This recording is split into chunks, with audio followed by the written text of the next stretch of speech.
Yeah. Pro Fan Sports Podcast. Let's get it. Pro fans, tune into the program.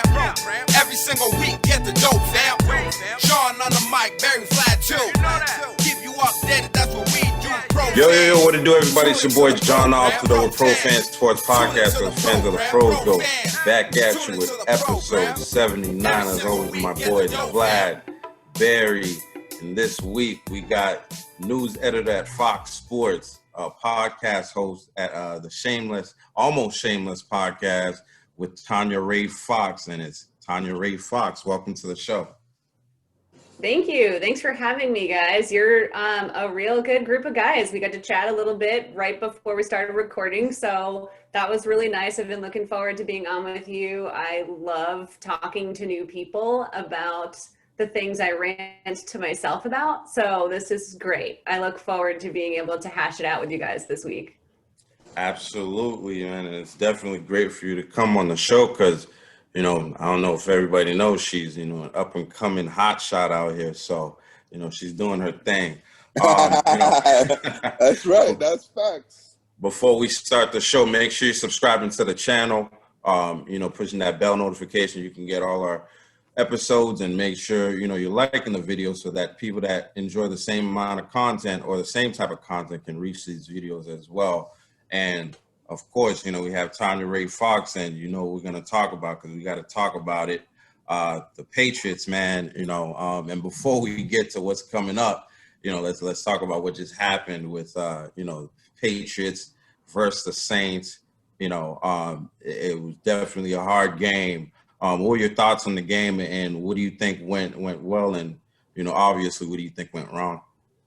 Yeah, I mean, there's very little that went well, unfortunately. As per usual, Nick Folk always coming through. That's always good to see. I was joking on Sunday that, it really has just become like a Nick Folk-based offense at this point. 2 years in a row. I know. Yeah. It's wild. Facts. It's wild. So there's that. Listen, I really like the way that the front seven is playing. I'm not worried about it. I think Matthew Judon is the perfect addition. I like the way the linebackers are coming along. I think that they're tackling well. The secondary is just off without Stephon Gilmore, which I told everybody, without Stephon Gilmore, that they wouldn't be able to cross that threshold into elite, because a lot of people still think that defense has the capability of being elite. And with J.C. Jackson on the other side, it's like you're just missing that extra that extra coverage in the secondary that they really need, especially when you're playing a team like the Saints, who aren't afraid to throw it downfield. Sean Payton has very little qualms about that. He's one of the best offensive guys out there.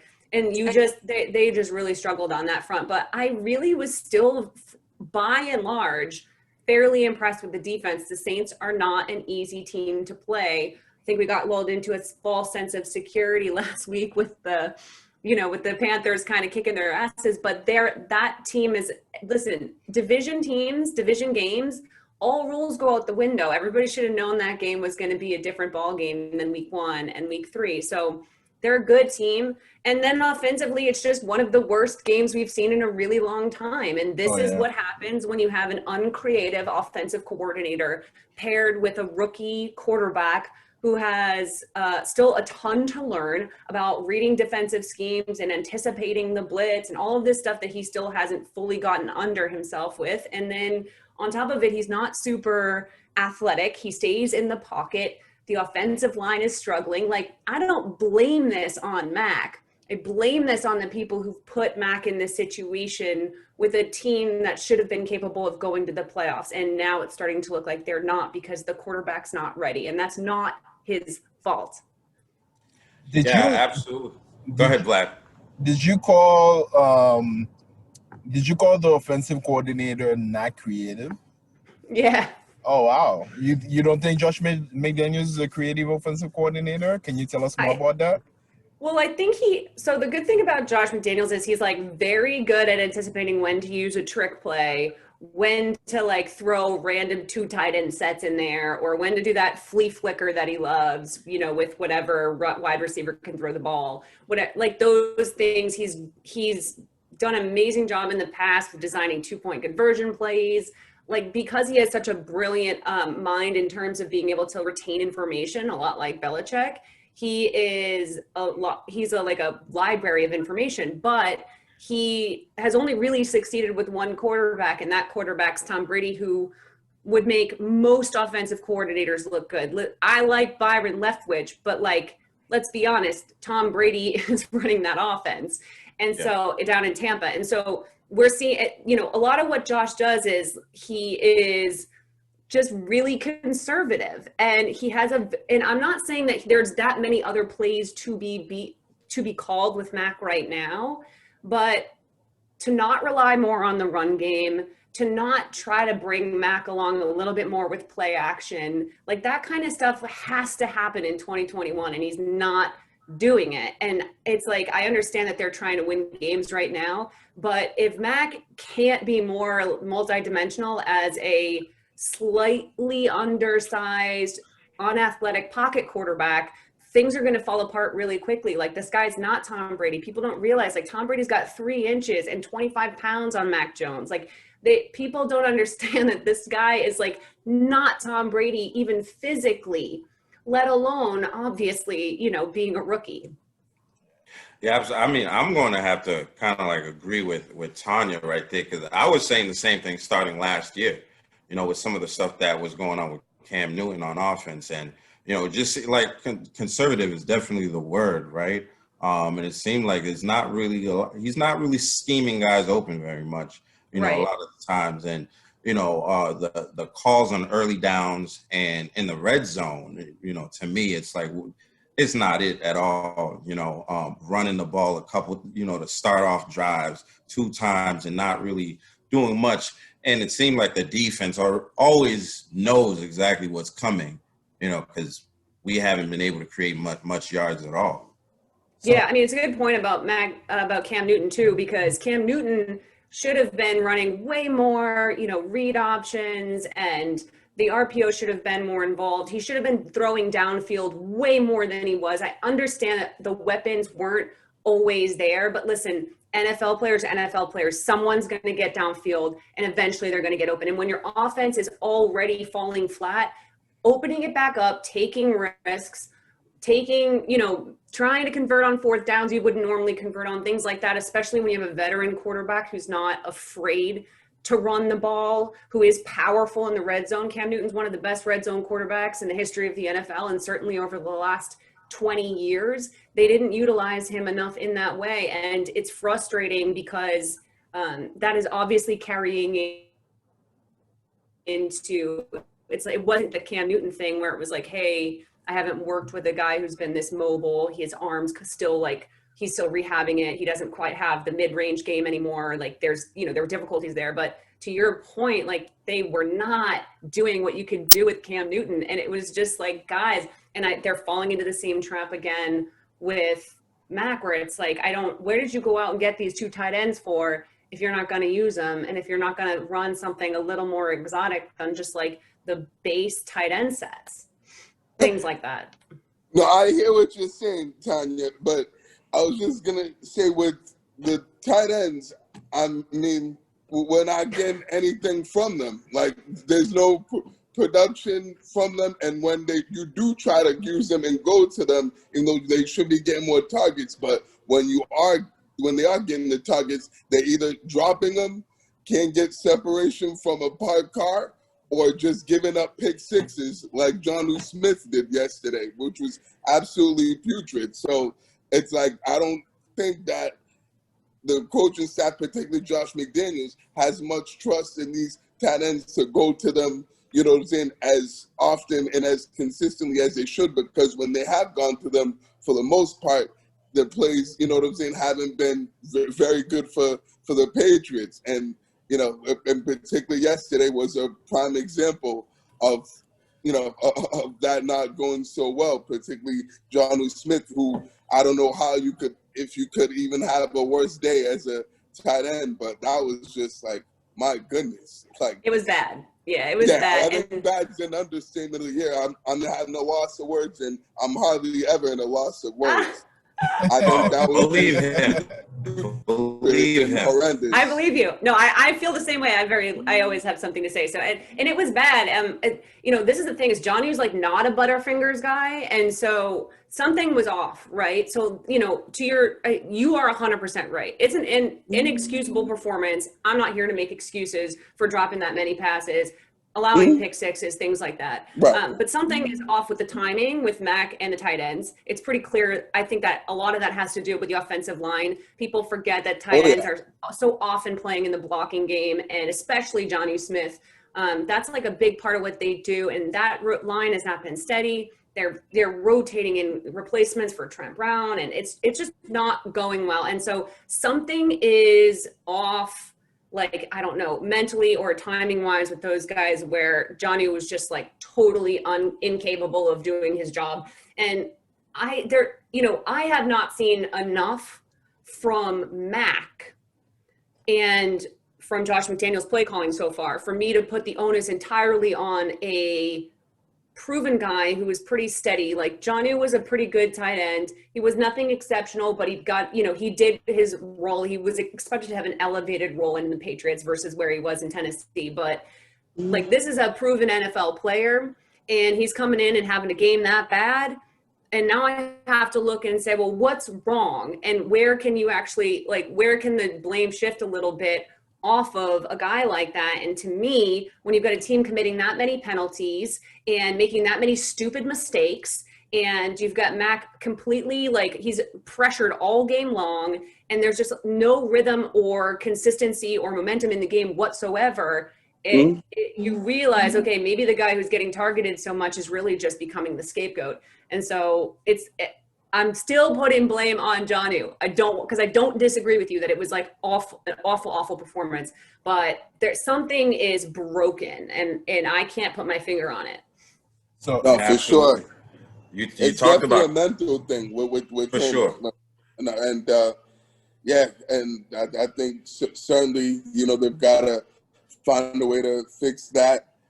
Without a doubt, I think, certainly they got to look to also get that, like you said, that offensive line is the biggest issue, that team and with that offense, because as we know, everything starts from the offensive line, and if the offensive line can't play well, you can't do anything on offense. You can't run or throw the football, and this was supposed to be the strongest unit and the strongest position on this team, and particularly since you have a bunch of veteran guys who've been very good players for a while, and even the young guys, like the Michael Wynns and the other guys that have been playing are usually pretty good, and they just haven't. Even Isaiah Wynn, who's like decent and not bad, has just been, my goodness, he's been a train wreck. Like, guy just looks like lost out there, like the TV show. Like, he's just like, my goodness, this doesn't look like he knows what he's doing, and doesn't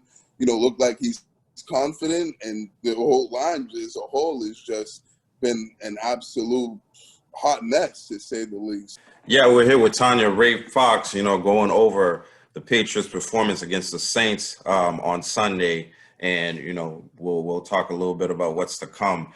But I believe we were talking about the offensive line. Barry was talking about that, how it was basically supposed to be one of the strong suits on the team, right? We heard that all off season, that the O-line, Trent Brown's coming back. We got Andrews in the middle and Wynn on the other side right there. So we're supposed to be one of the best O-lines in the league, right? And what we've seen is Mac's been struggling, pretty much from the beginning.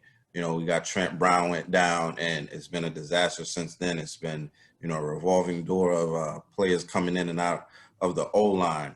But I did want to ask about, because we were talking about Josh McDaniels and the creativity in the offense, right?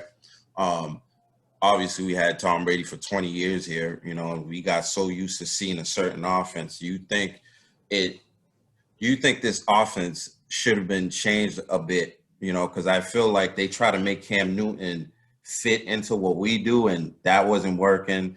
And I feel like Mac is, he obviously has similarities with Tom Brady, but he's not Tom Brady. And some of the stuff he did in college was different also. Do you think we need to go and try to implement more of that stuff so that he's more comfortable? Yeah, I mean, what Mac's doing so far is how he's played as a rookie is still objectively not bad. And he's still fairly accurate. He's still getting the ball out at a decent time when he's able to get it out, even under pressure. Like, I'm seeing some good instincts in terms of his ability to game manage, right? And most rookie quarterbacks are game managers to start out. If you have to start as a rookie, that's what you're doing. And at least if you're on a good team that's trying to actually move along. And the Patriots are still a team with enough talent that they should be good. So he needs to be a game manager. And so they're not going to do anything that's like incredibly exotic. But to your point, he's not Tom Brady. First of all, his arm is, go back and watch Tom Brady from 2001, 2003, 2004, 2005. Tom Brady could still sling the ball. And he was still accurate downfield. Mac is not there. He does not have it. When you see him get a ball downfield, watch him. He's off the back foot. He's putting his whole heart and soul, the souls of his future children, into that throw. He's going to dislocate a shoulder. It's bad news bears. And so like they've got to start to figure out exactly, first of all, he shouldn't be throwing down the middle of the field because he can't get there. He should be hitting the sidelines. They're not doing that. It's these tiny little adjustments. He doesn't throw particularly, he's not able to get up by the shoulders. A lot of the stuff is going down waist and below, which, a lot of Patriots media likes to salivate over the idea that he's like putting the ball where no one else can get it. And he's like throwing it so that, it can't, no, the timing is off and his arm's not that good. And that's okay. That's okay. He's going to get better. His mechanics are going to get better, all of that. But he is not throwing the ball where only the receiver can get it. He didn't even do that in Alabama. He didn't have to. He had two absolute freaks of nature running down the field to catch balls. So, and he had the offensive line that was like bigger than most humans, like just destroying other college players. So when it comes to how to play call for him, no, I don't think it should be particularly, I don't think it should be that much different than what they were doing with Tom Brady, but I would like to see it more run heavy and a little bit closer to what the Browns do with Baker Mayfield, because I know Baker has an insane arm. He's a different kind of athlete, but the way that they scheme for him, they take a lot of the pressure off him by having the run game be such a part of what they do. Now, do the Patriots have Nick Chubb? No. Do they have Kareem Hunt? No. But they have players that can be utilized similarly to similar effect. And for whatever reason, those running backs aren't capable. They're not like getting their rhythm going. Losing James White is not going to help matters. He has that hip subluxation now. We don't know when he's going to be back. And getting back to the offensive line, I mean, you can only this is only going to make things harder for Josh McDaniels, because if you don't have Trent Brown on the blind side, that sets everything up as a domino effect. And Trent Brown is the biggest human body on that line by a lot. So you're just size-wise losing so much. We remember how important he was to the Super Bowl run against the Rams. Trent Brown was one of the most important players on that team. We're not talking enough about the loss of that guy at left tackle. I think the offensive line is going to get it together. There's too many good players. Like you said, there's just Shaq Mason and David Andrews and these guys, everybody will get themselves together. But Josh has to you can't, part of this makes me feel like the Dante Scarnecchia missing piece here is probably an issue, because Josh didn't have to coach up the offensive line in past years when they had Dante Scarnecchia there, maybe the greatest offensive line coach in the history of the league. And now it seems to be the pieces aren't coming together. So it's more systemic and how he's able to move pieces around than it is to be he's not going to turn into Sean McVay or Kyle Shanahan overnight. He's not going to be, he's not going to be running these weird, West Coast offense hybrids and whatever else. It's not going to happen, and that's okay. with someone like Mac, but you have to get fundamentals down. You have to establish what your identity is as an offense, and they don't have one. Absolutely. I was gonna say, Dante Scarnecchia is not walking through that door anytime soon. So Right. that was Nope. definitely a great point. And to something else you were talking about is the running backs, right? We saw, like you said, James White went down with that hip issue, and we had Damian Harris, but Mac ended up being the leading rusher on the team, right, for the whole game. But my thing is, for a long stretch in the second half, we didn't see Damian Harris, and we saw Brandon Bolden. And I was like losing my freaking mind. I'm like, I'd rather see, little Taylor out there than a Brandon Bolden. Exactly. So I don't understand like what the logic behind that was. I mean, I get it. He's a reliable guy. He's been on the team for a long time. He knows the system. But when you need to actually do something out there, why do we have Brandon Bolden out there?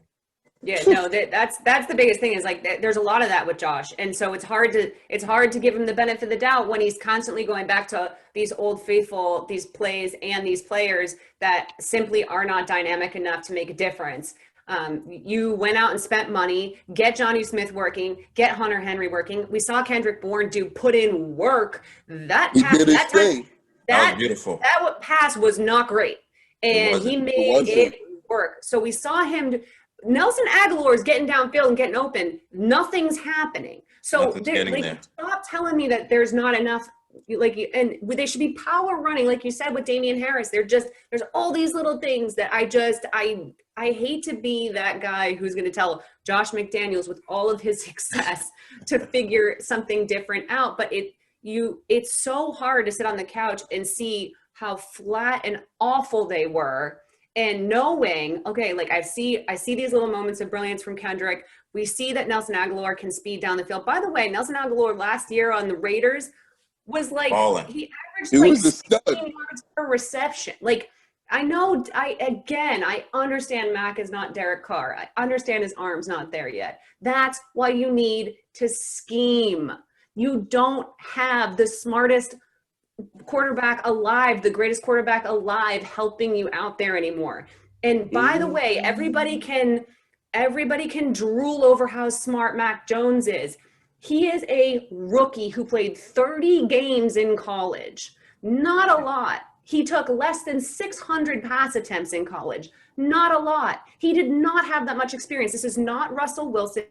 This is not like even Andrew Luck. These are not the guys who played, started 3-4 years in college. You're not going to get like rookie of the year from this guy. He didn't have enough experience, and he played on a team that was like so much better than everyone else they played.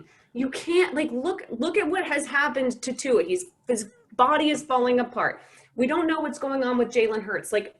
These Alabama quarterbacks are like boom or bust because you're taking them out of a system that is primed to make any quarterback look good. That's why 3 of them are starting in the NFL. So I'm just so frustrated with the idea that Mac is some genius.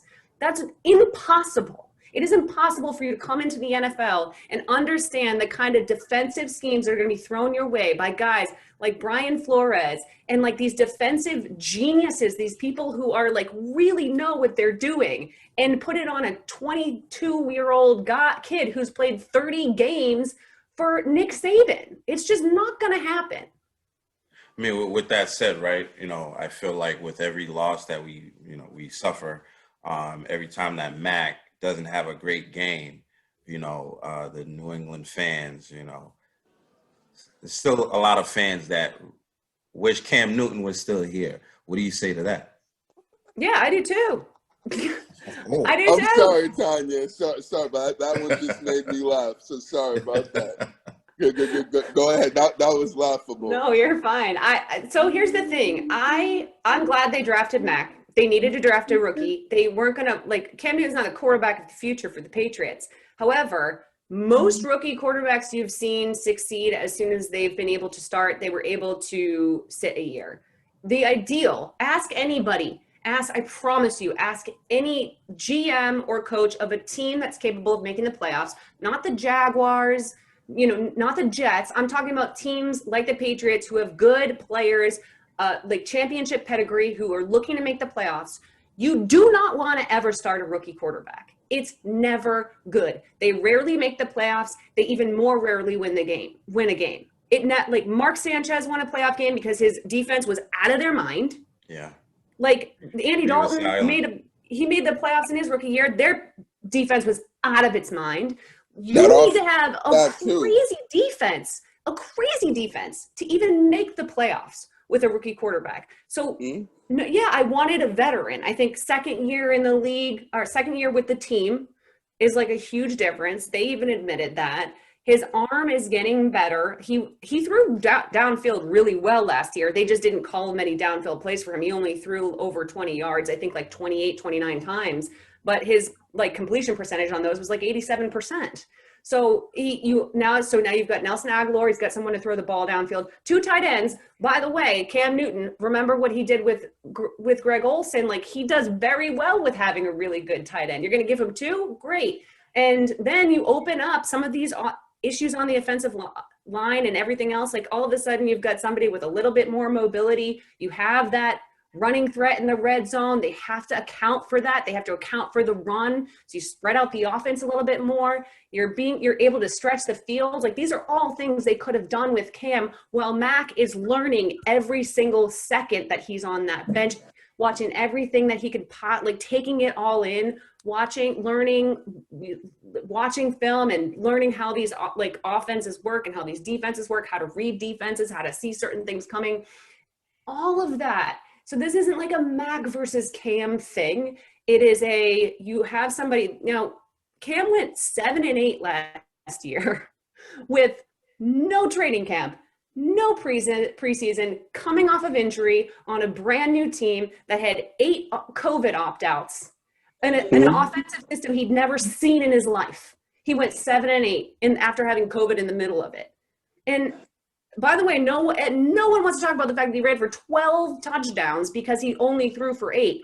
But like, this was not an ineffective guy. Did he light up the stat sheet? No. Did he have issues? Yes, but they're all really understandable. And so I said, right before they cut Cam, I said, listen, if they're going to cut Cam because they don't want to deal with the wild card of him being unvaccinated and then losing him for games, like all of a sudden you don't have your starting quarterback because he didn't pass COVID protocol, fine. Like I understand that, because you have to, your Belichick is going to remove any sort of risk out of his team. Like he doesn't want to have to operate with that wild card, fine.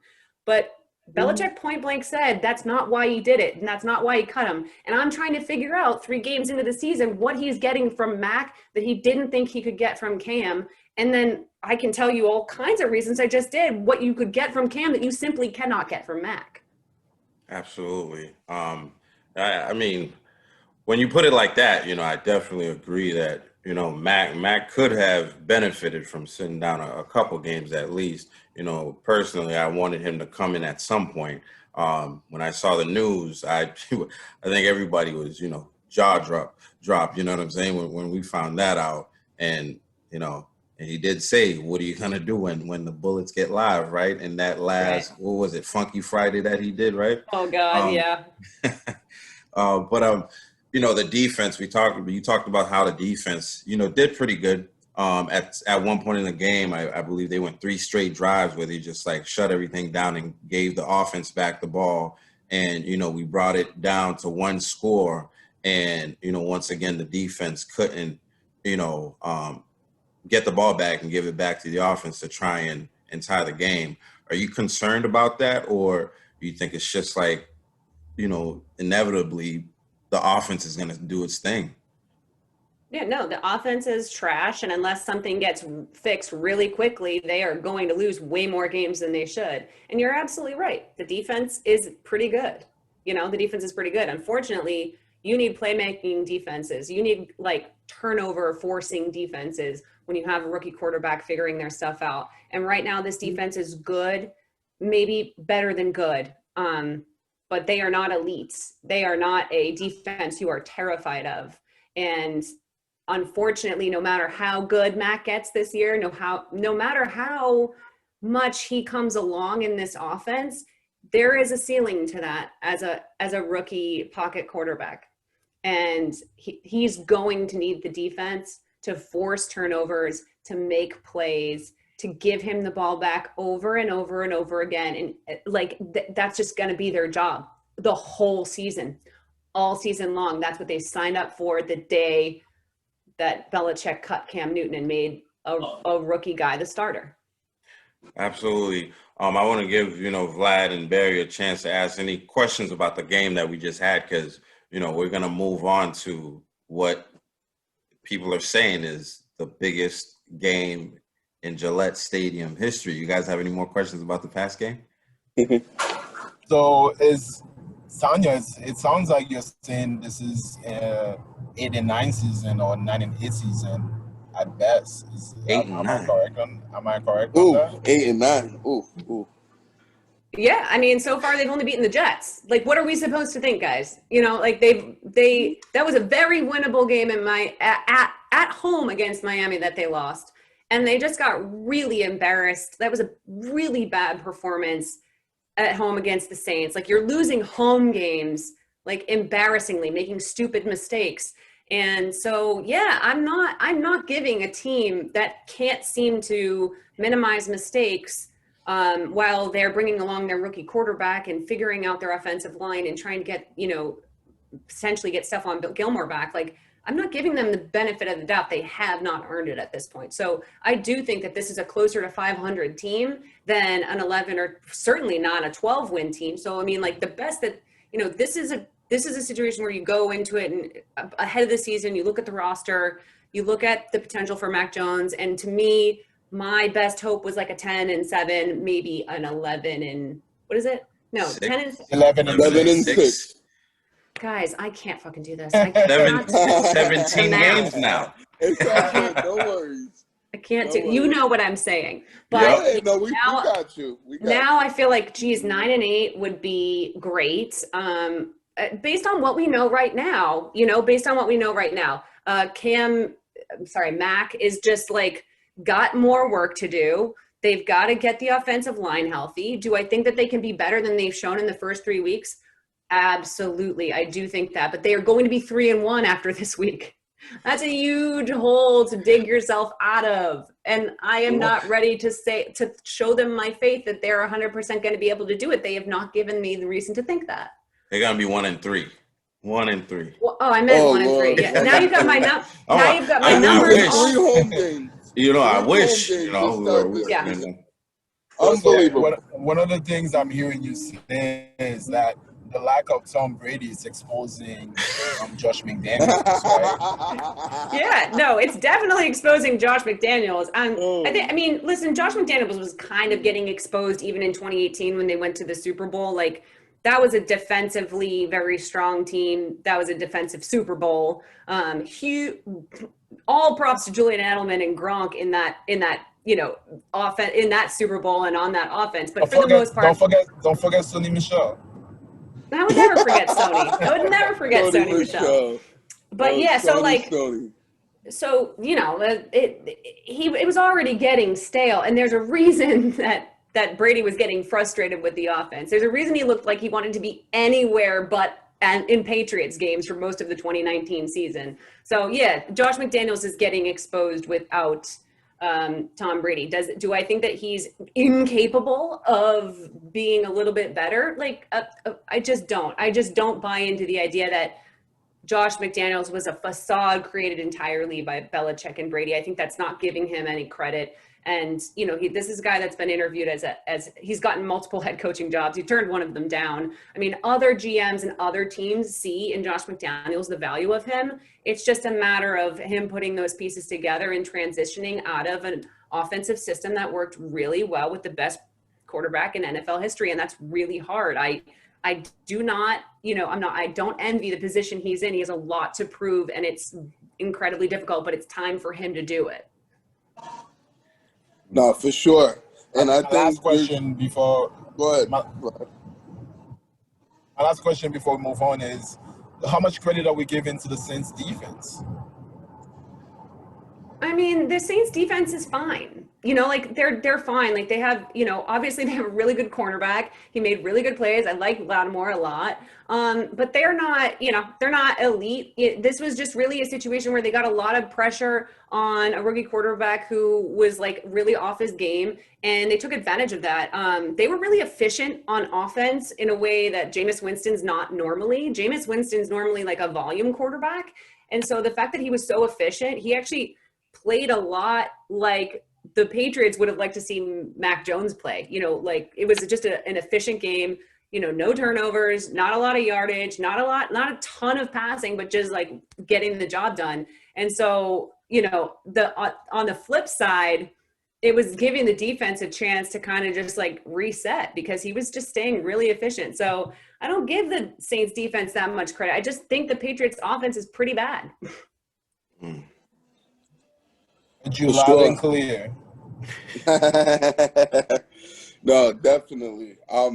I think certainly one of the things, you know, I think this may be kind of one of the things you were getting at that Josh McDaniels needs to do is open up the playbook, and you know, and start, like you said, being more creative and start, you know, actually, you know, calling plays to you know, to get some, you know, big plays and get some big chunks and, you know, and look to go down the field more, you know, instead of the, you know, of the short stuff. Because I think they did that a couple times, you know, yesterday. They tried to, you know, take some shots down the field, but definitely would like to see that more. Wanted to ask you, Tanya, what do you think's wrong with the Patriots defense? Because you say that they're playing well, but I'm not really seeing that because particularly with the front seven, I'm not happy with what I'm seeing from them. You beefed up and added all these big guys that they did, and you brought, you know, Dante Hightower and Kyle Benoit back. You know, and Matt Judon's been playing well, but the rest of these guys, I feel like they're not playing the way that they should be playing and, you know, the level that we expect them to play. And I feel like they got exposed yesterday, you know, not stopping the run, not doing a good job covering Alvin Kamara, who was wide open on that touchdown. So what do you think is wrong with this Patriots defense, and what can they do to fix it? I don't see what you're seeing. I actually think the defense is in pretty good shape, all things considered. I don't, you know, they haven't allowed a lot of points. They played well against Miami. They obviously destroyed the Jets, which isn't hard to do. But I thought that for the most part, they held their own yesterday. You can only do so much to stop an offense if your offense is not going to score and they're not going to stay on the field. It's really hard to cover Alvin Kamara. I mean, most NFL teams have a hard time covering Alvin Kamara for 60 minutes.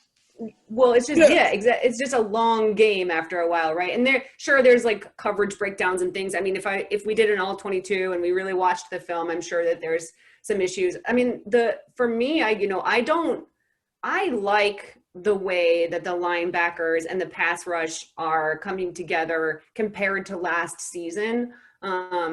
It's not, you can't compare it, like they don't have Myles Garrett, they don't have Aaron Donald, they don't have that kind of guy, but as a unit I feel like they're doing pretty well. I think people are frustrated because they saw Jameis succeed yesterday and they're in their head, they're thinking like, isn't this the Jameis who threw 30 picks like 2 years ago? And, you know, isn't this guy like a turnover machine and blah, blah. And the fact of the matter is he is not that player on the Saints. And it's important that people watch these teams play a little bit before the Patriots play them, because Jameis is actually a very difficult quarterback to defend. He's super athletic. He's got a cannon for an arm. He got his LASIK surgery now so he can see downfield, which is huge. He literally couldn't see shit on the field for most of his career, which is just wild.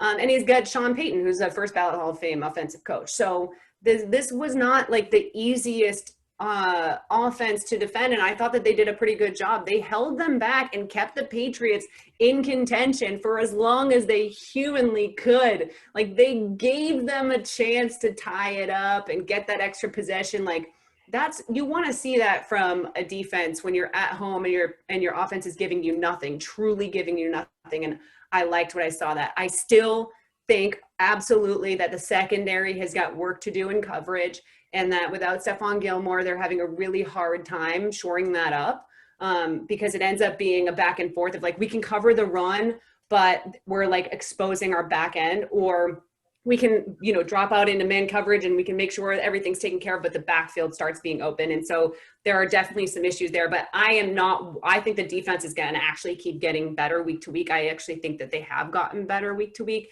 And I liked how they started out against against the Dolphins. I mean, Tua was efficient that day, but he wasn't, they didn't let him go off for anything. And, this is yesterday, that same offense with Jacoby Brissett almost won a game in Vegas. So, I'm not as skeptical of the defense as you are. I really think this is a defense that's being set up to fail by the offense. Yeah, I'd have to agree with Tanya right there, because defense gave the offense the ball back so many times yesterday, and it can only last for so long throughout the game. And I mean, Jameis Winston threw for less than 200 yards yesterday. 128 to be exact. You know what I'm saying? So that's 3 games he has not, thrown over 200 yards. So, he's not being asked to do a lot, and like Tanya said, he was very efficient. And, if you give the ball back to Tom Brady that many times, I think this game's a blowout, to be quite frankly with you right there with the guys that we have and his ability. I think this game's a blowout for sure. Tom Brady's defense was giving him the ball back as many times as they gave it to Mac yesterday. Yeah. No, they were not. But, he's facing the Rams, right? That's a problem. Yeah, Yeah, they were Tom Brady was getting the ball back after the Rams offense was scoring. Yeah. Yes. Yeah. You know what I'm saying? Like, and we're not the Saints don't have the Rams defense. I'll tell you that much. Just one quick thing before we move on. I hear what you guys are saying about the defense. Maybe I'm just, overblowing it and and a little bit too skeptical about the defense. But just one thing that bothers me is that, particularly at the end of these games, when they in a situation where they have to get a stop and have to get off the field, they're not getting the stop when they need to, and they're not getting off the field when they need to. I get like they're tired and they've been on the field for a long time, and and that they've had to be on, they had to do a lot of plays because the offense, couldn't hold in the ball and sustain drives. But yeah, it's just like with the Miami game and the Saints game, particularly at the end of that game where they have him in 3rd and long, and you can, get that just one more stop and get the ball to the offense, especially right after the offense scored, and they've gotten some momentum and gotten some confidence and looked like they, started to get some rhythm and get going. They weren't able to do that, and that's concerning because both times they let, the team just move the ball right down the field and close out the game and not really do much to stop them. So that's just one thing that really, bothered me about yesterday, and that was concerning, was just in crunch time not being able to get the stop when you need to. In Miami, they only allowed 17 points in a game where the offense wasn't doing much, and then they did give the ball back to the offense and they fumbled it away.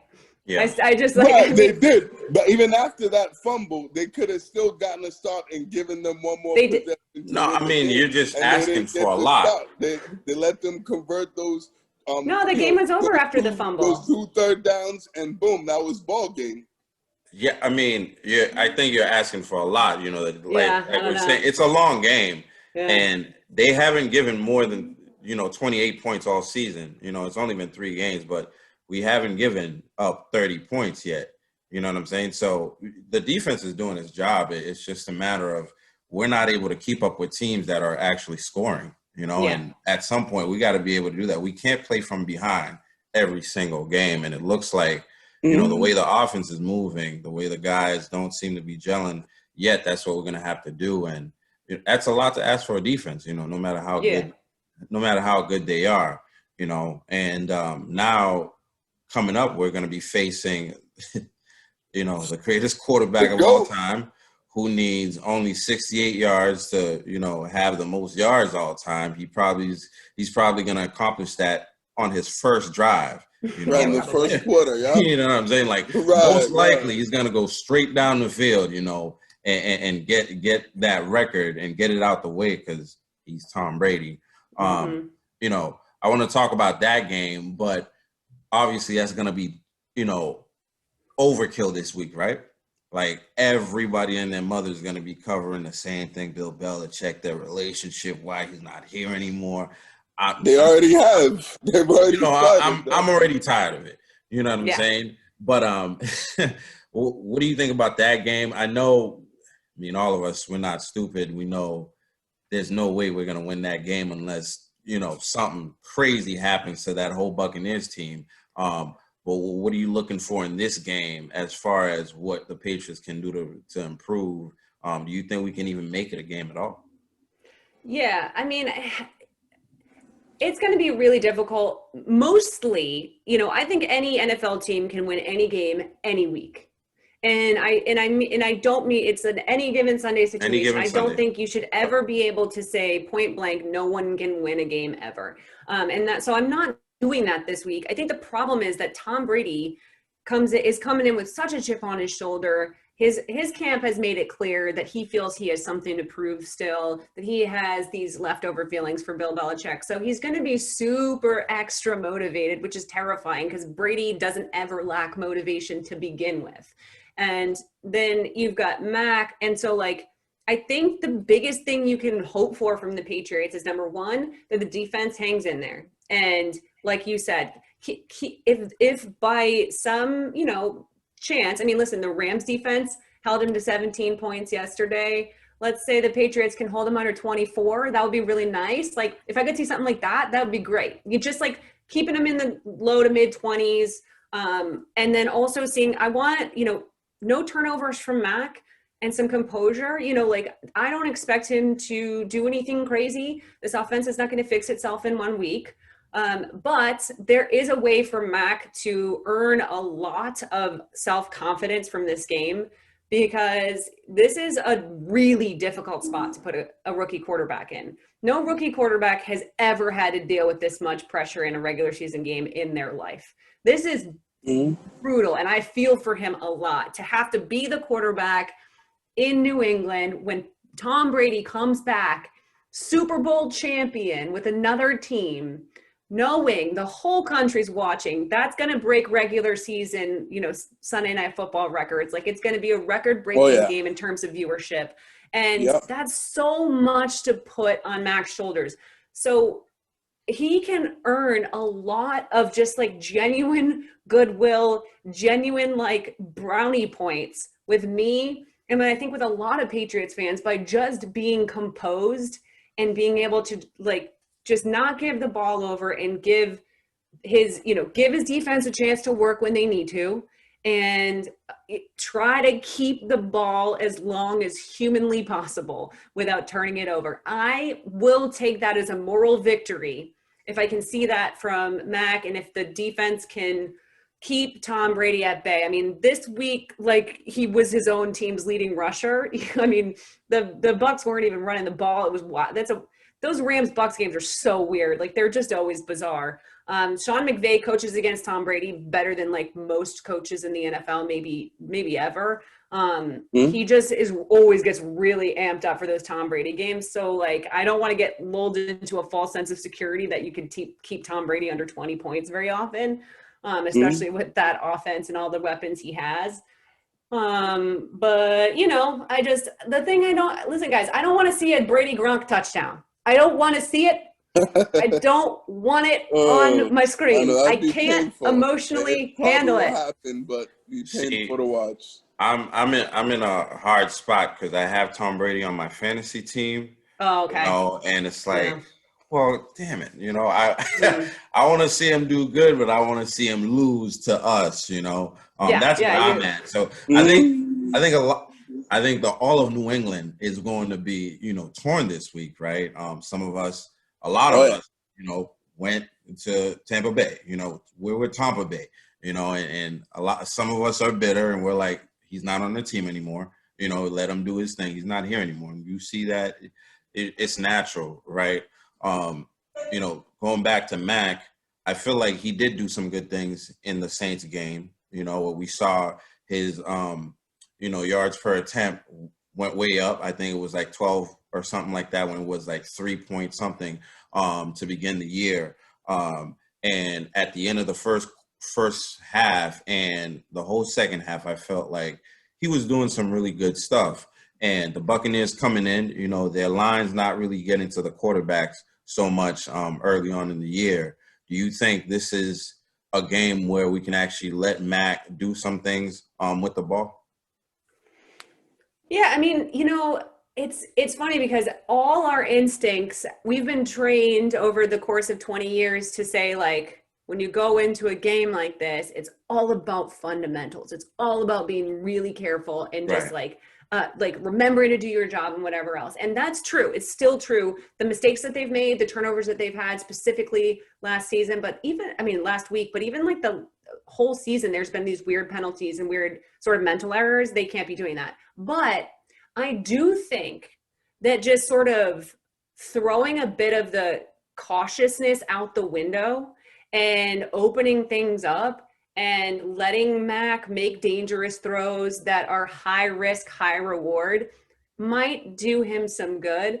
I don't want, you can't turn the ball over in tough situations in like we're not trying to give the ball back to Brady with 2 minutes left. Like, we're not doing any of that stuff, right? But when the time is right and you have the opportunities and you're in your own half, you're in the other side of the field, you're on there, 50-yard line past that, and you're able to make some maybe like more dangerous plays, ones that are open things up.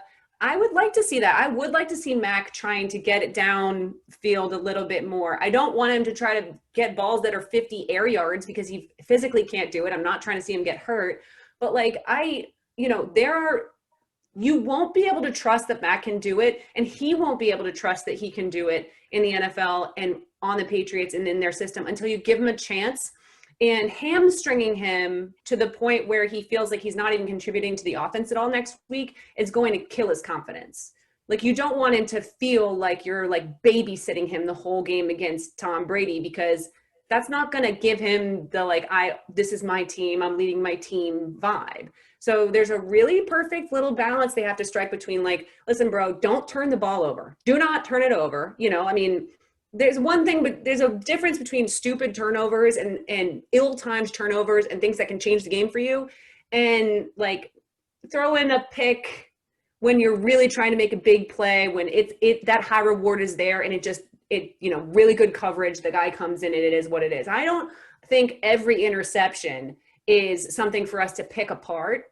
So like, I'm not anti him taking a little risk here and there. It's just going to have to be really well timed. And I think that that's something that's going to fall on McDaniels to look at him and say, listen, there's going to be times where we're going to open you up. We're going to give you a chance to make some big plays, but like, bear with me, because the timing when you're playing Tom Brady is everything. Nobody knows that better than Josh McDaniels and Bill Belichick. And time of possession is a huge, huge thing. So keeping the ball out of his hands is a huge thing. And I think that will give Mac some opportunity that he hasn't really seen in the first 3 weeks to be like, okay, I may not win this game, but I'm not giving it up without a fight. I want to see that.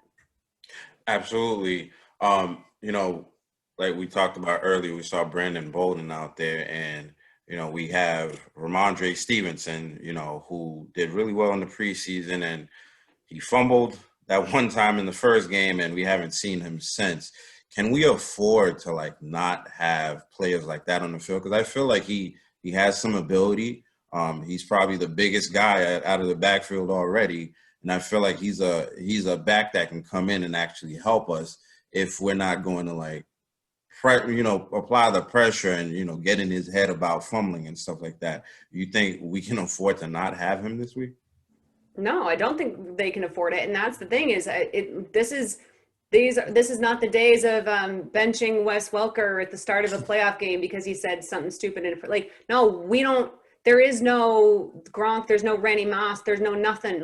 you put your players out there. I don't care what you got to do. Like, I'm fine. You want to like line, you want to go I formation with 5 running backs. I don't give a shit. Do whatever you want to do, just as long as it's something that's going to work. And so like, you know, that's whatever you have to do to put Mac, the offensive line, and the players you do trust to succeed in a position to succeed, you do it. Ramondre Stevenson, as you said, is a pretty dynamic athlete, and he was a pretty good college athlete too. Great highlights from that guy. Yeah. So like, this isn't, you don't have the luxury. You don't have the luxury of benching Ramondre. He's on your team until he's no longer on the roster. You like, I don't want to screw around with this. He's either cut or he should be playing. And you're 100% right that they don't have, they should absolutely be putting him out there. The run game is suffering, and they can't open up the passing game without establishing the run a lot. I mean, not one game this season so far have I really seen the run come together, and that's a massive shame because that should be a strength of their offense. Absolutely, definitely, without question, they gotta run the football, and particularly this week, and get the running game going. I thought they did a good job of that in week 1 against against the Dolphins, with the exception of the end of the game. But that's going to be a huge emphasis and a huge key for them to do and stuff. And I'd also like to see them get J.J. Taylor some more opportunities and some more reps and snaps out there too. Like, you don't need to be playing Brandon Bolden 25 snaps in the offense. Like, what are we doing here, right? Even Zolak says, like, why is he out there so much? Like, what's he doing getting all this playing time? So those reps should be going to, like you said, Stevenson and J.J. Taylor. Those guys need to play because, Damian Harris can only do so much. He can't play the whole game, and you don't want to, overuse him and, and put too much of the workload on him so that he's gassed at the end of the game and doesn't have anything left in the tank. So definitely got to run the football, and use all those guys, effectively and stuff. I just wanted to ask you, to this point of your career, what's like your favorite moment and the one moment that has stuck out in all the places that you've been? What would you say is the favorite for you In my career? Yes. Oh, that's a good question. I think probably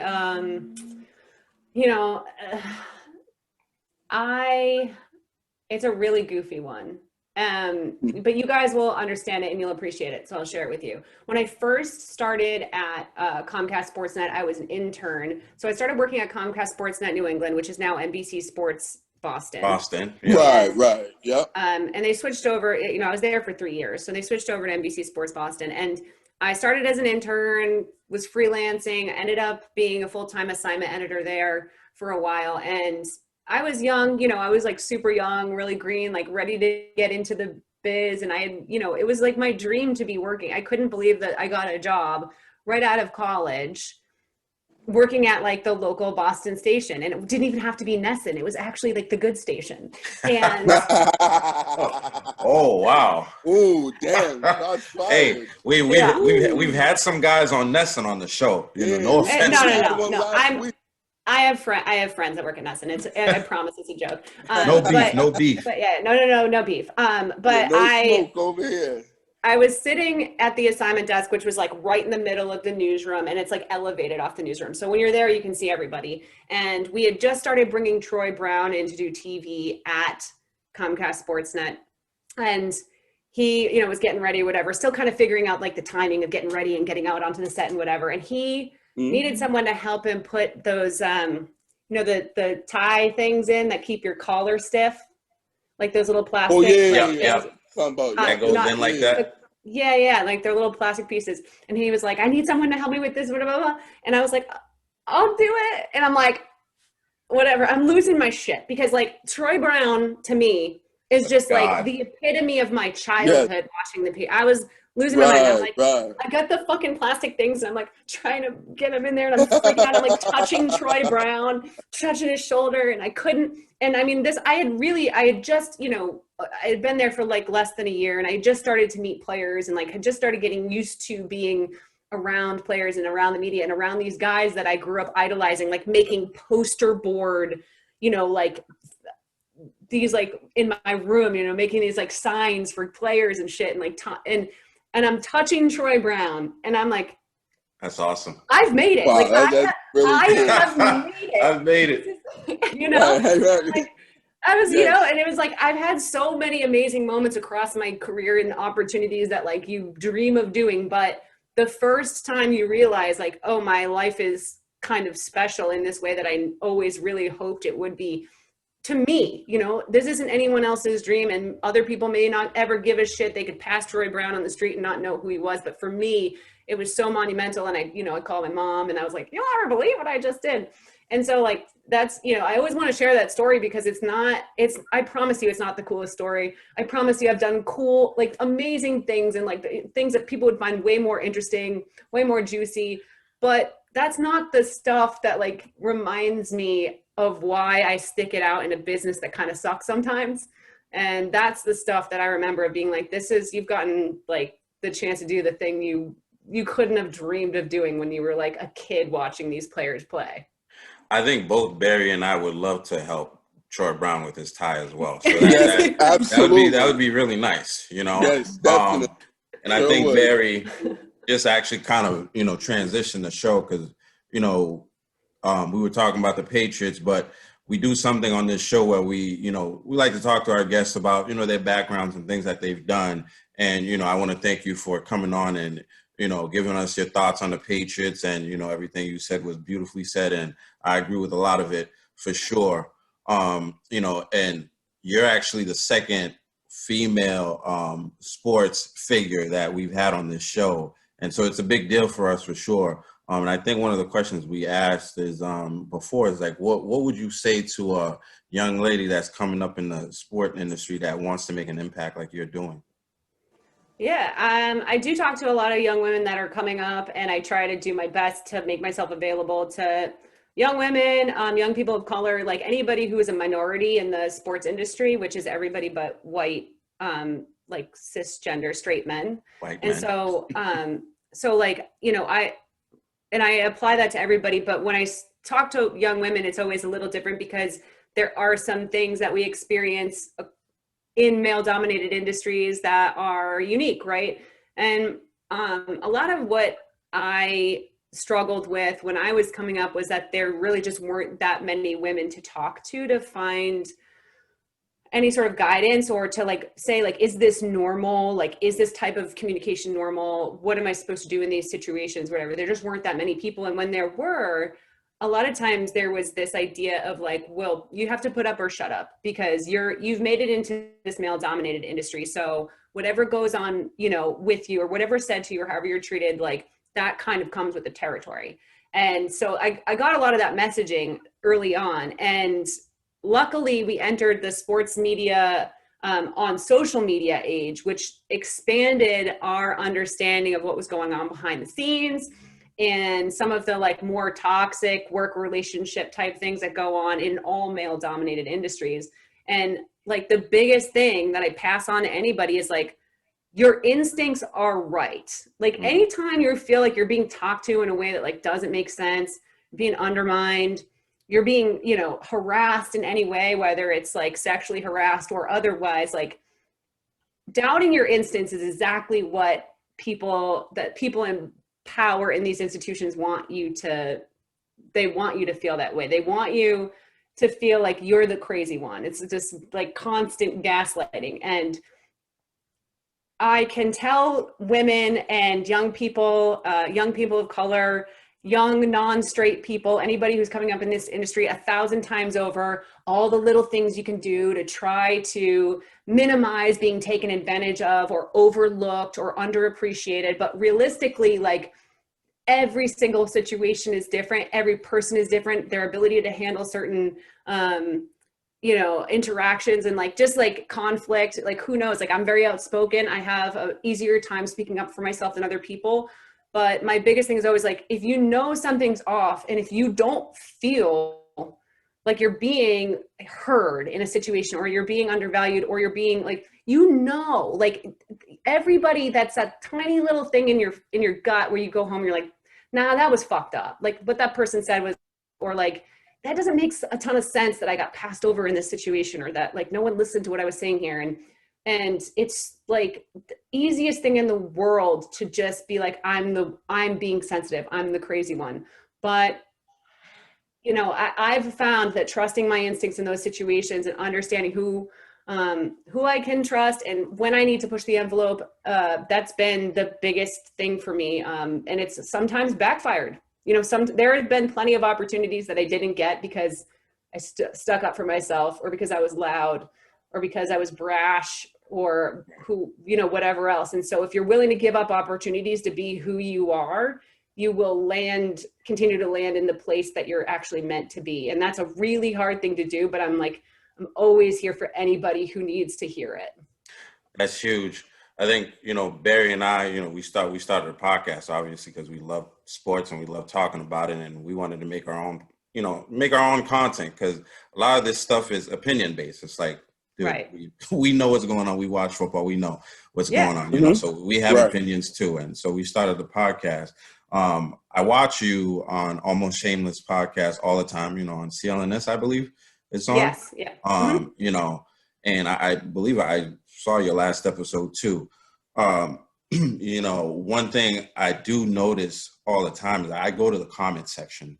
I go to the comment section on everything, just to see what's going on. It's really a lot of hate, and it's a lot of like sexist shit that it's like, bro, you don't know a tenth of what, this lady knows. You know what I'm saying? It's like, it's amazing to me, how do you deal with that? Does that, motivate you, or does that, discourage the things that you're doing? How do you take things like that? Because I mean, we're starting to get a little bit of that stuff too on our little small, platform. And I'm sure it's going to get even bigger as we go along. But how do you deal with that?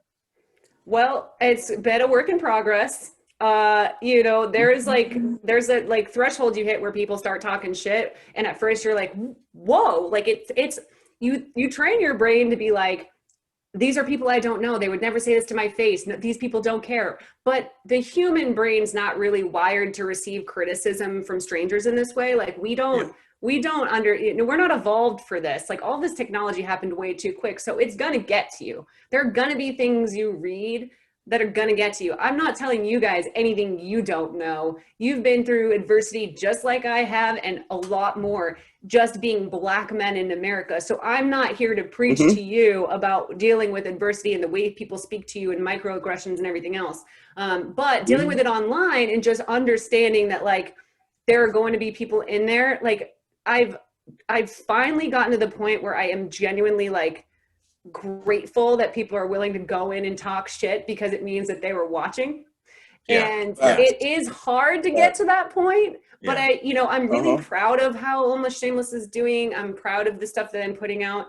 And when I put out my Cam Newton episode and I laid into Zolak for what he had said about Cam, I got a lot of pushback, but I got a lot more people than I've ever gotten in my life email me, message me, DM me like crazy, comment on the feed and say like, thank you for saying this. Like you legitimately, thank you so much. They were thanking me for just speaking what I felt was the truth. And like, to me, every one of those messages means 1,000 times more than someone who's going to be sexist in my comments because they can't find the words or the piece within themselves to say like, oh, this person has an opinion I don't agree with, or I'm threatened by the fact that they're a woman and they know more than me. Like that's their burden to bear. And mine is to like continually to put out content I believe in and hope that it translates with people. And when it does, that just means so much more to me than when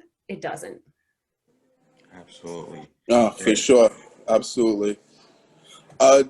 Just wanted, that was a beautiful answer. Thank you so much for that. That was definitely inspiring.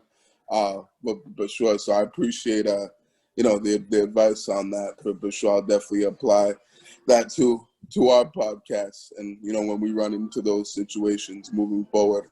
I just wanted to ask you, Tanya, who are some women that you looked up to in the sports industry when you were coming up and making your way up the ranks? Like, who really would say had like the most influence and on you?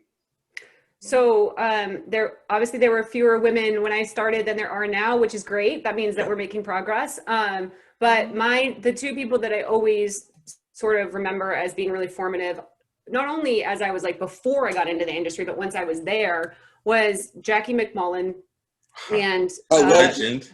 Yeah, yes. A legend who, again, another crazy like moment in my life was like me, like Jackie McMullen knowing who I was and that's like, awesome. That's like, dope. Okay, I probably should have told that as a story too.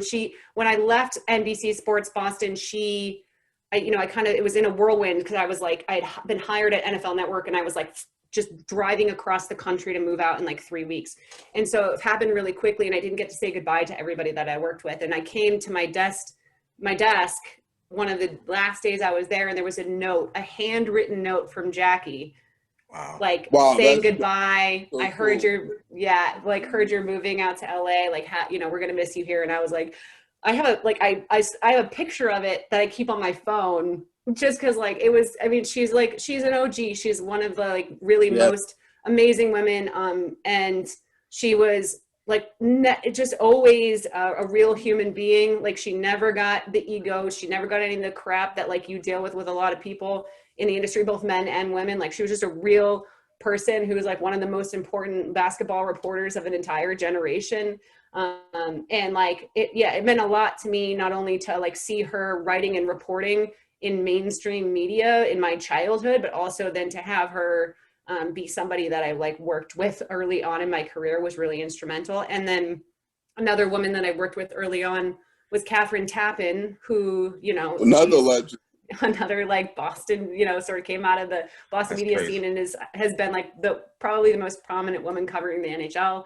And we worked together on a project, like an all women's project in Boston at the time that I was there. And she was, again, so like generous and gracious. And I was so sort of like, you're so much more forward facing and famous and everything else than I could even like possibly imagine being at that like young age. And she never treated anyone any different. And she was always there to support the project and to be like this like face of it and this mentor. And so those two women specifically were really important to me. And now that I'm at Fox Sports and like I'm further along in my career, someone that I really look up to that is actually my age is Joy Taylor, who I work with and have that's another one. Close with. Another one. Yeah, and she's like, she's just like a whole different. She's like that millennial power woman that like we all want to be, and she like paves the way for a lot of people. She ingratiates herself with a lot of people. She brings up women and people of color. She fucking does so much to try to lift up people in a way that she knows would have helped her. And then also, exactly. And so even though we are so close to the same age, I want to be like her, like I really do look up to her, and I consider it lucky to have her as a colleague. And I think that anybody who looks at her and is afraid of her brashness or her loudness or her opinionatedness or anything else like that, like, no, like be more like that, like be more, own yourself, because she continues to like pave the way for a lot of people. And she doesn't even, I think, always know how much it means to other young women. And so, those are some three. There's been a lot of people over the course of my career, men and women, who've been like great mentors. And a lot of the men in Boston weren't so great. They weren't always quite what you would want for a mentor, but just, I always have to do shout out to Gary Tanguay, who is like one of the best people I ever worked with. The legend, woo! That guy. We're pulling out all the legends today. Yeah, Gary Tanguay was one of the best. He's one of the best human beings.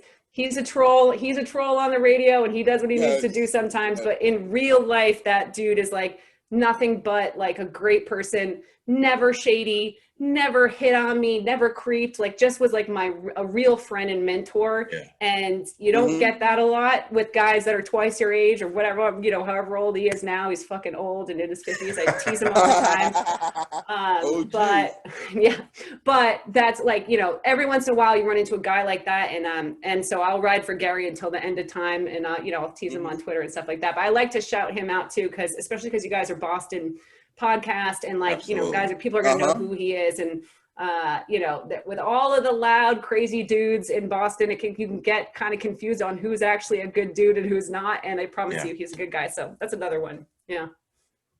It's awesome. Bear, do you have a last question for Tanya? So last question, wanted to, you know, have a, you know, fun question for you. And so, your top 5 Boston sports athletes. Oh my God. Off the top of my head. On the spot. Yeah, Oh, I know. All right. So I'm going to just do the caveat that like, I'm only doing people that I watched play. That's like fine. That's you fine. know, I can't do Larry Bird or anything like that, but it's not the Mount Rushmore. It's exactly. yours. Like yeah. my favorite. As far as what you've seen. Right. Yeah. Okay. So all time is going to be Tom Brady, Paul Pierce, David Ortiz, Big Papi. I'm doing some math in my head on how I want to say this next one. I want to go. It's a really close tie between Patrice and Brad Marchand, but I really like Brad Marchand. Like he's one of my favorite athletes to watch play, and he's been like so good for so long. He's one of the best, like, I mean, truly like a truly disruptive player to watch. So I have to choose Marchand for being like a little bastard, which I love, you know? He's a pest. Absolutely. Yeah, and then 5, now this is where it gets tricky. Oh, God. It's going to be a Patriot because the Patriots are my favorite team. And it's going to be... Oh, no. Okay, I have to do it. I have to do it. Julian Edelman. I have to do it. Jules. I don't think you can go wrong. I don't think you can go wrong for sure. No, you can't. I know. It was really hard. It's hard not to pick like Devin McCourty or whatever, but like Jules is he's just so lovable. He's just I thought you were going to say Troy Brown since you helped me. Right, exactly. I thought he was going to be in your top 5. Right. Yeah, no, I definitely I feel like I leaned toward players that I was able to like cover, you know, like when they were playing for some reason, like that just kind of like gave me more energy or whatever. But there's those early 2000s Red Sox teams and those early 2000s Patriots teams are just so full of it's so full of players, whatever. But David Ortiz, I mean, the Mount Rushmore, it's right there. He's on there. It's absolutely. Ortiz, it's just, no question. Yeah, he might be it's Tom Brady's fast talking his way out of my number 1 spot. I can easily replace him with David Ortiz. So he's going to have to start making his way back into my good graces because David Ortiz doesn't talk shit, doesn't say one fucking word about Boston. That guy is loyal as, oh man, he's so loyal. He loves the city so much. He loves the people so much. Oh yeah. He never sent any of his friends or parents out to trainers. Tom Brady's still at the top, but he's got a short leash. Yeah. There you go. David Ortiz is a real one. I've had a chance to meet him, and he's a great, genuine, awesome person. Oh yeah, no, he's the best. That's my guy right there. One of my favorite athletes and my idols for sure.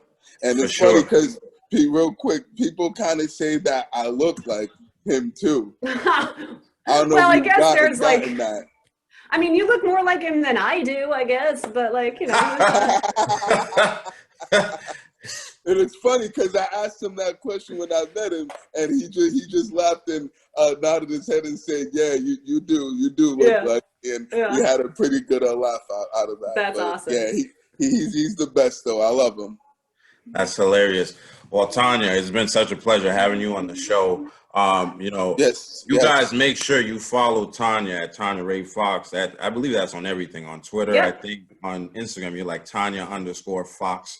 I believe. Yeah, if you use Tanya Ray Fox. Fox. Yeah, so easy to put find. the name in. Yeah. You know, you'll get everything that she got going on, and it's been such a pleasure having you on the show. You know, I feel like I know you already. You know, with the little bit of time that we spent, you know, on here. So I'm really appreciative, and you know, you're down to earth, and you know, just shot the shit with us, and you know, that's what we do here at Pro Fan Sports Podcast. So thank you so much. Yeah, you guys, this was a pleasure. You guys are so fun to talk to. Like I said, like anybody who wants to shoot the shit is great, but you also like really contribute to the debate and the conversation. And and I like what you're doing here with this podcast. Like I you know, I want to keep tuning in, and I want to support you guys too. So, you know, always let me know if there's anything I can do for you guys. You're awesome. You know, there's not anyone can start a podcast. Yeah. Anyone can do it. But it doesn't mean it's good. And you guys are putting out a good, fun product, and you're getting good guests, and it takes a lot of work to do that. And I'm impressed with it. So thank you for including me in what you're doing. And, you know, we'll keep doing stuff in the future, I'm sure. I hope so. Absolutely. We'd love to have you back anytime. Well, yeah, definitely. Yeah, that would be great if we could have you back on here, you know. Well, guys, at some point I'm gonna have to own up to my cat. You know, Mac is gonna finish the season. I'm gonna have to own up to what I said. So you're gonna have to bring me back on so I can face the reckoning. Either way. You know, when Mac makes the Super Bowl this year, like yeah. I will come on. I will come on and eat my crow. Yeah. You know. Yeah. But have a good evening. Enjoy that weather out there. You know, our weather's going right over here, so we're gonna do the same. Enjoy that New England fall, that East Coast fall, and thank you guys again. And hey, you know what? Whatever happens on Sunday, 20 years was good enough for me, and we'll just keep it at that. We'll have some fun. If just warning to your listeners, if they're going to be new followers, I will be drunk and not working on Sunday. I'm going to be at a wedding in Santa Barbara, and I'm going to be drunk. And so my tweets are going to be a little more saucy than usual. So just be prepared. We'll make sure to retweet so we can get out there. Yeah, there you go. Yeah, we'll retweet your stuff. Definitely. Thanks for the heads up on that. We'll keep that in mind for sure. I'll definitely be following those tweets. Look forward to seeing them. And it was, this was awesome. Thank you so much for coming on and for your time and hanging out with us and, you know, talking Patriots and, you know, and in sports with us. So I really appreciate, you know, you coming on here, Tanya. You've been one of my favorite guests we've brought on here, and definitely will, you know, be following you and your show and content as well as I already do. So, you know, appreciate your time and appreciate you for, you know, for spending this day with us and coming on here. You got it, guys. Oh, actually, lastly, Vlad wanted to thank you also. Oh, yes. His connection, you know, was a little bad. It happens. It happens. So he wanted to thank you. Yeah, he missed out on the fun. I feel bad for him. That's why I'll have to come back next time he's not in the car, and we'll do it. We'll do it. He has to edit it, so he'll get into it. Oh yeah, he'll get all the good stuff. Yeah, he'll hear all of it. Oh yeah. Nice. Well, thank you guys so much. I will talk to you soon. We'll stay in touch. And I'm looking forward to sharing this with everybody. So I will do that when it comes out, and we'll talk soon. Absolutely. Definitely. And I'll send it too. I'll make sure as soon as it comes out, I get that link sent over to you. So, you know, you can share it on all your pages. You know it. All right. Thank you, Tanya. You have a great night. Take care, and we'll definitely talk to you soon. All right. Thanks, guys. Talk to you soon. Bye. All right. Bye-bye. Word. That was dope, man. That was amazing. Yeah, there you have it. You know, Tanya was definitely, you know, a great guest. I loved a lot of the stuff that she had to say. I think she's clearly knowledgeable about, you know, the Patriots and what we got going on right now. You know, if you guys are still watching, for real, make sure you go out and watch her. You know, she's doing some big things. She's an up-and-comer in the game. She's not really an up-and-comer. She's doing a lot of things in the game. You know, we're up-and-comer in the game. You know what I'm saying? Right. For her to come on here and, you know, help us with our product, we can only be thankful for that. And, you know, shout outs to Barry for doing his thing and getting these. Appreciate you. You know, appreciate that, John. Yes, know that, you know, Barry working hard over here doing his thing. So, you know. Right. I appreciate it. Thank you, John. Make sure you guys are subscribing to the channel. You know, that's yes. Subscribe. You know, most of the people that watch our content are not subscribed. So make sure you subscribe. Make sure you share the videos. Like the video, because people that like content like you will get a chance to see them. So you know, until episode 80, man, we out of here. Peace out.